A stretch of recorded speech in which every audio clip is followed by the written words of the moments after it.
The kind faces of Kim Philby from 13 Souls in Search of a Light Switch. I blended in, unlike an assassin.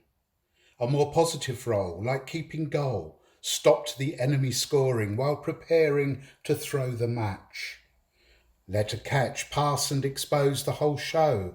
Dark on dark deceives while the widow grieves. A nod, a smile, a stolen file. A phrase or word, your reward for trusting my shade. I'm made of kid gloves, unrequited loves, high-class soirees with John le Carrés, petit fours and grand amours, lies and flies around a corpse, a penny for your thoughts, or more if you break the law, but never proffered. It's you that offered. And there's the sting. I'm nothing. Hello everyone, and that poem you just heard there about King Philby was a poem from 13 Souls in Search of a Light Switch, a sequence of poems created for the Chapelle de Saint-Ouen in western France, there it is, in which I took over the building, blackened it out completely so that it was as black as night inside, and then installed a television and a soundtrack. And the television created light effects which reflected around the chapel, bouncing off stained glass, the altar, crosses and various other things. And the soundtrack was voices, 13 poems, each poem a soul in search of a light switch. And Kim Philby, that you just heard, was one of those. There are 12 others, obviously, and at the time when this was installed, people could walk down to the chapel across a field, a few cows, bit dodgy, but there you go, and they would be able to look in a little peephole and see these light effects and hear the voices. And the idea is that the characters are effectively isolated, they're ghosts. Here it says, 13 characters are locked inside a chapel.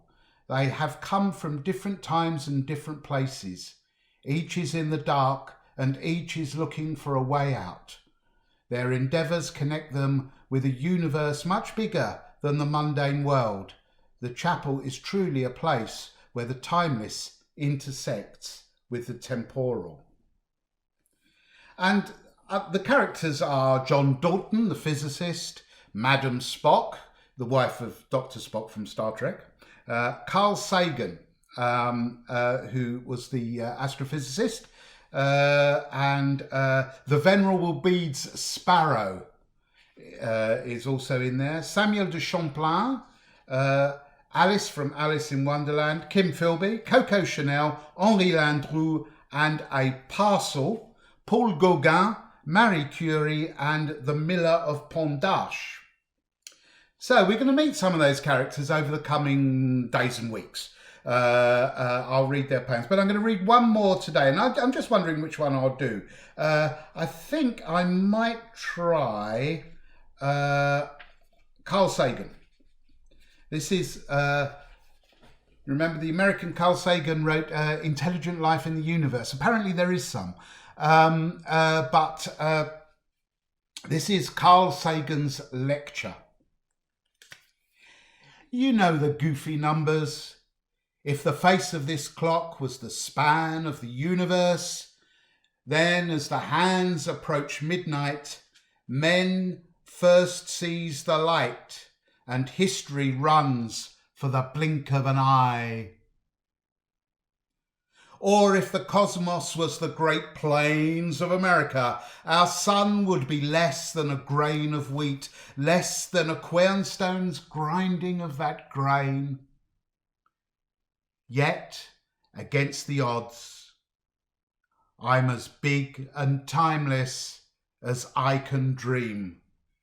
As my reason lets me leap, as my vision flickers its lamp onto stars, in my very large backyard.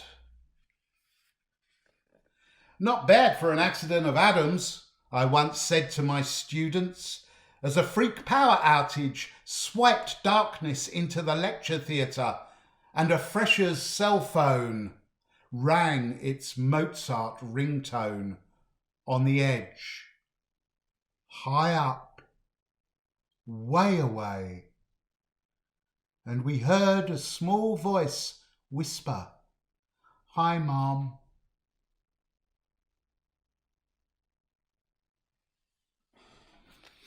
I'll be back with more Souls in Search of a Light Switch in future episodes of Poetry Surprises. Bye for now.